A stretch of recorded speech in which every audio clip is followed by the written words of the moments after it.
Hello అండి. Hi అందరికీ. ఇవాళ మేము చేను దగ్గరకొచ్చినాం గదా! మేము ఇంతసేపు నెరపొరక కూడేసినాము. అంటు పెడదామంటే అది అంటుకోవట్లేదు. ఇప్పుడే ఇంటికి పోయి ఏం చేయాలని ఇట్లా బావి చుట్టూ ఉన్న మండలన్నీ నరుకుతాన్నాము.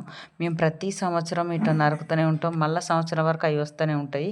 ఎందుకంటే ఆ చెట్లు అట్లనే ఉంటాయి. మనం పొద్దున అన్నాక చీకట్ల పోకట్ల మోటర్ పెట్టొత్తాం గదా! ఆ చెత్తల పాములు అవి ఇవి ఉంటాయి. అందుకోసమనే మనం ఇట్లా నీట్‌గా చేసుకోవాలి బావి చుట్టూ. ఇగ మేమిద్దరం ఎవరికి సాధ్యమైనంత వరకు వాళ్ళ చేత్తనే ఉన్నాము. కొడవలతోని, గొడ్డలతోని అటు ఇటు చేసి ఆ బావి చుట్టూ లేకుండా చేసినాము. చూడండి ఇక్కడ ఈ చెత్తల పెద్ద పాంకుసం ఉంది. చూడండి ఆ పాంకుసం ఎంత పెద్దగుందో. ఇట్లా బావి చుట్టూ నీట్‌గా చేసుకుంటే పురుగులు, పాములు లేకుంటుండే. ఎందుకంటే మనం ఏ నైట్ పొద్దున మోటర్ పెట్టొస్తాం గదా! ఇగో ఈ చెత్తంతా చూడండి బావి చుట్టూ ఇంత గలీజుగా చెట్లుండే పెద్ద పెద్దయి.